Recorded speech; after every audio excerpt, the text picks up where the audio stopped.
The 17 News at Sunrise podcast is brought to you by Clinica Sierra Vista.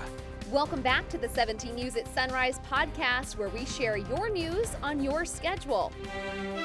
Working in the spirit of the Golden Empire, this is 17 News at Sunrise.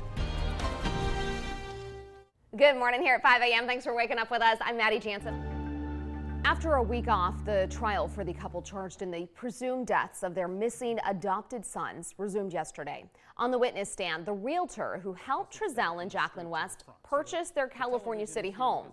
He faced questioning that mainly focused on how many children he saw during his visits with the couple.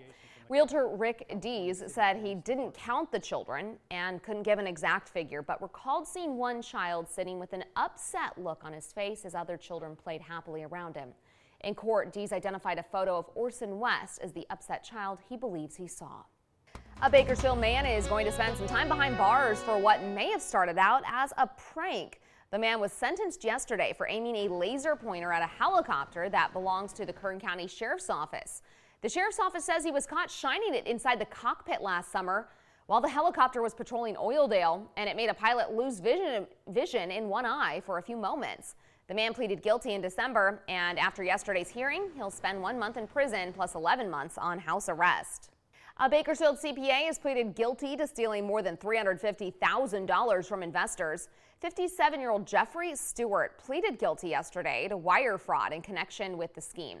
Prosecutors say Stewart solicited and received over $2 million from investors to pay for an overseas business deal.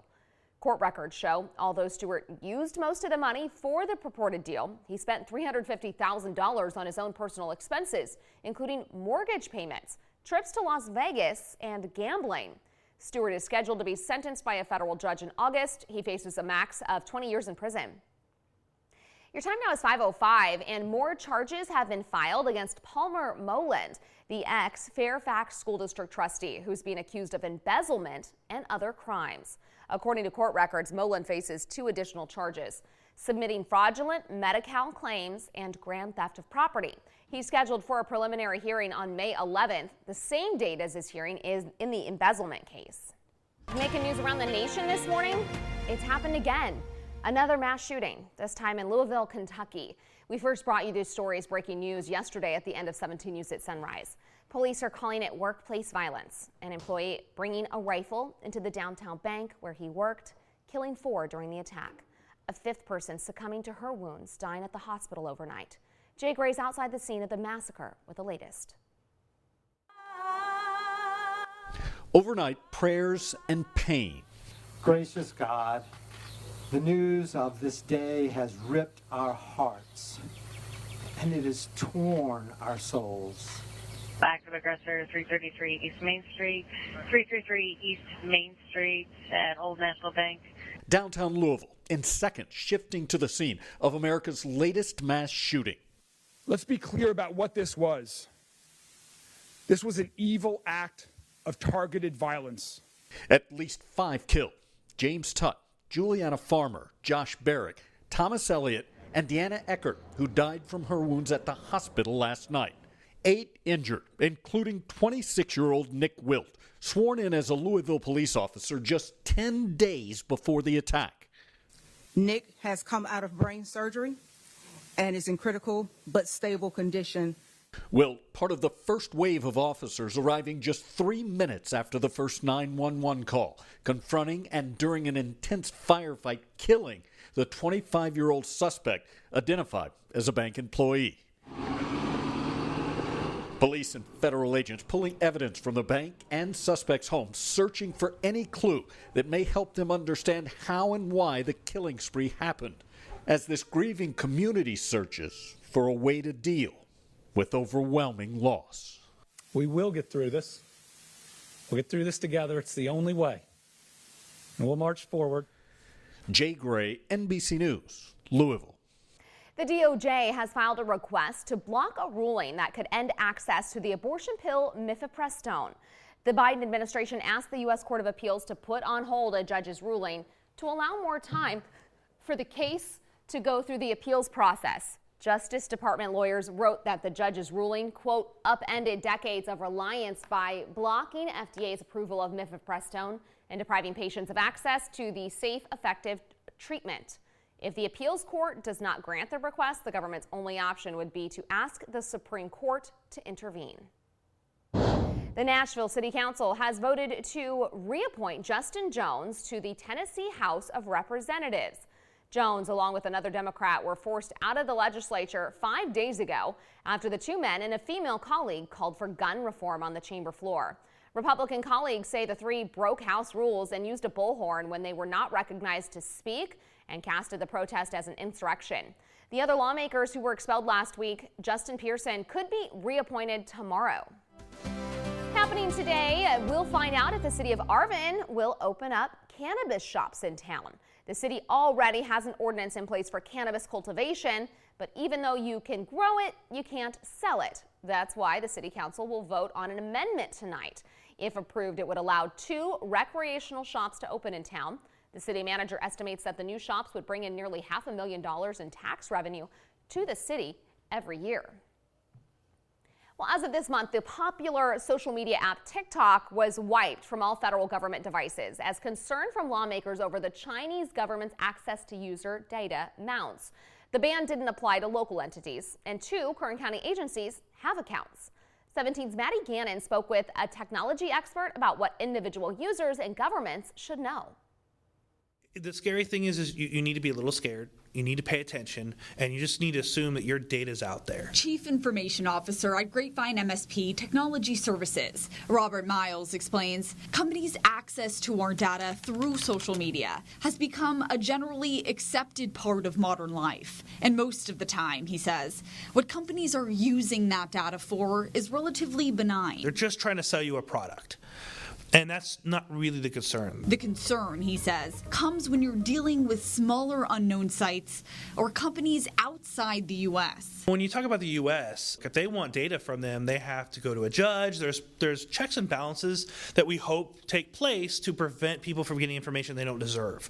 When you're talking about China, it's a communist government. Like, they don't have to have anything. They just have to walk in and say, give me the data. That is what has sparked widespread skepticism from lawmakers in Washington surrounding the ultra-popular social media app TikTok, owned by China-based company ByteDance, prompting a ban of the app on all federal government devices, with some, including Bakersfield House Speaker Kevin McCarthy, weighing an outright ban nationwide. I think there's a real concern here with the growing rise of China, but I believe there are votes on both sides of the aisle to change TikTok as it currently stands today. Here in Kern, the Sheriff's Office and Kern County Animal Services have accounts on the app, with both emphasizing to us the federal ban does not apply to local entities. Animal Services told us KCAS county devices do have the app installed. KCSO did not confirm whether any devices in the office have the app, which Miles says could make a difference. It just really depends on how their network's set up and what they're doing with it day to day. I mean, obviously, if you have the app installed, it's telling you exactly where you work and where you're going and what you're doing for that job. And in some government jobs, that doesn't really matter, and some, that's a really big deal. Maddie Gannon, 17 News. Animal Services say they aren't currently concerned about access to data, but would comply if the state or county banned the app on government devices. KCSO says it prioritizes public safety, including how it operates online and within social media platforms. Student debt has long been an issue in California, but now a new bill going through the legislature seeks to provide relief to students. Capitol correspondent Eitan Wallace shares why supporters say it will protect those who are in the red, while opponents argue the proposal will do the opposite of its intentions. Well, here at the state capitol, backers of the bill came by to support the piece of legislation they say is a crucial step to helping students in debt. It's an issue impacting more than 3.9 million Californians. Student debt, as Assemblymember Blanca Pacheco describes it, wreaking economic havoc on many of the most economically vulnerable students across California. But now this Democrat from Downey is behind AB 1160, a bill she says will protect students who owe a very specific kind of debt called institutional debt.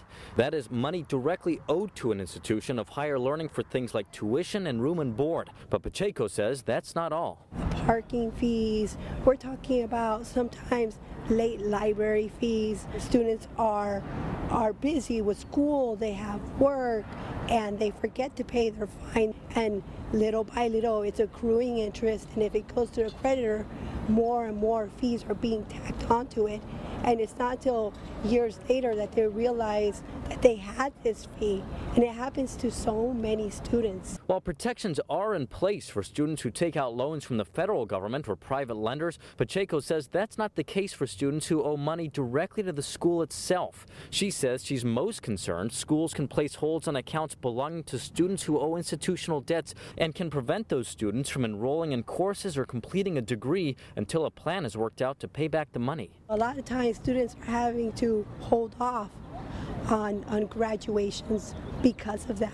We should be encouraging students to be able to go to colleges, to pursue their dreams. AB 1160 will help students persist and graduate. Marlene Blas is a UC student regent and third-year law student at UC Berkeley. If students get sent to debt collections, that impacts their credit score and that impacts their ability to rent a place. So this is such a pressing issue impacting directly the students. But the executive director of the Coalition of Higher Education Assistance Organizations expressed concerns about the bill, writing, quote, "Schools use registration holds as a tool to help students. It makes no sense to allow a student struggling with paying a debt to take on more debt that will likely also be difficult to manage." Pacheco disagrees. And I'm hoping that by bill, I'm hoping that this problem will be alleviated. And the bill will go before the Assembly Education Committee next week. Reporting at the state capitol, Eitan Wallace, 17 News. And making news around the nation this morning in your 17 Health Watch, President Biden has signed a bill terminating the national emergency related to COVID-19. The bill takes effect immediately. The measure ends the national emergency a month earlier than the Biden administration had planned, prompting changes to some pandemic-related federal programs. A separate public health emergency tied to COVID will remain until May 11th. Since he took office, Biden has come under harsh criticism from Republicans over his administration's COVID response, particularly over vaccination and mask requirements. Despite their differences, Governor Newsom and Walgreens must continue to do business under federal law. The governor tried to cut ties with the pharmacy last month after the company announced it would not dispense abortion pills in states where it's illegal to do so. But it turns out under federal law, California is legally bound to do business with the pharmacy chain because of the state's Medicaid program. Last year, Medicaid paid Walgreens more than $1.5 billion, and the state's health department said California will continue to comply with that law. The 17 News at Sunrise podcast is a production of KGET and Nexstar Media Group. For more on all of the headlines in today's show, head to kget.com.